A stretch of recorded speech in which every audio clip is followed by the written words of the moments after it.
pratiquer du yoga, pourquoi faire? Eh bien, parce que il y a un espace en vous où vous sentez que vous avez envie d'évoluer, de grandir, de guérir, de développer plus de vitalité, plus de conscience, plus de bien-être, plus d'épanouissement, physiquement, énergétiquement, mentalement, sur votre chemin intérieur, quelle que soit la raison. C'est une raison qui est tout à fait valable et le yoga va vous amener un peu plus loin vers vous-même. Voilà, c'est ça qui est important à comprendre, vers la réalisation de ce que vous êtes profondément, hein, l'épanouissement par rapport à vous-même. Et donc le Savita Yoga que l'on enseigne, bon, moi je l'enseigne bien sûr, je le propose, j'ai formé beaucoup de professeurs, hein, mais les autres professeurs, ou qui soient, vous proposent cette pratique-là. Et ce que j'ai envie de vous dire, c'est faites l'expérience. Faites l'expérience. Et pas ça. Prenez déjà un cours d'essai, évidemment, c'est ce qui va vous permettre déjà d'avoir une première approche. Si vraiment ça ne vous plaît pas, allez voir ailleurs. Et pensez pas que c'est le seul yoga qui existe. Il y en a des tas à vous de trouver.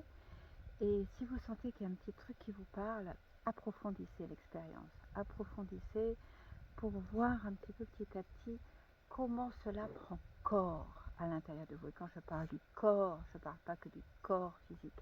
Je parle de votre entièreté, physiquement, énergétiquement, mentalement, émotionnellement, dans votre vie intérieure. Ça va vous apporter et ça va vous accompagner. Jusqu'où?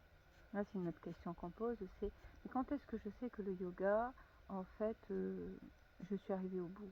Mais au bout de quoi? Au bout de vous-même? Continuez à pratiquer tout le temps, vous sentez que ça vous fait du bien. Vous sentez qu'il y a quelque chose qui s'approfondit parce que ça peut aller très loin. Le yoga, le Savita Yoga, le yoga en général. Voilà, donc c'est une pratique ancestrale, bien sûr, et qui va en fait vous approcher de vous-même et vous apporter l'énergie du prana, l'énergie de vie, l'épanouissement dans vos centres d'énergie, dans vos chakras, et vous rapprocher d'une joie de vivre, d'une joie de vivre, d'une conscience de l'instant, du fait de vivre pleinement votre existence. Pour quels âges le yoga? Il n'y a pas d'âge. Pourquoi aller encore mettre comment dire, des étiquettes, des normes? Non.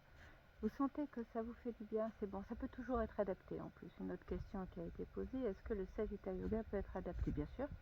Voyez avec votre professeur. Voyez que votre professeur, vous lui dites, n'ayez pas peur de dire à votre professeur, j'ai un souci.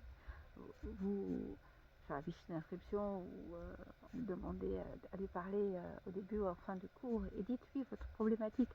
Et le professeur va vous dire comment remplacer telle posture, ou comment faire attention, avec bien sûr, l'avis de votre ostéopathe, kiné, médecin, etc. Bien sûr, c'est ensemble qu'on peut avancer, et c'est votre pratique qui va changer quelque chose. Combien de fois on peut pratiquer le yoga? Autant que vous voulez.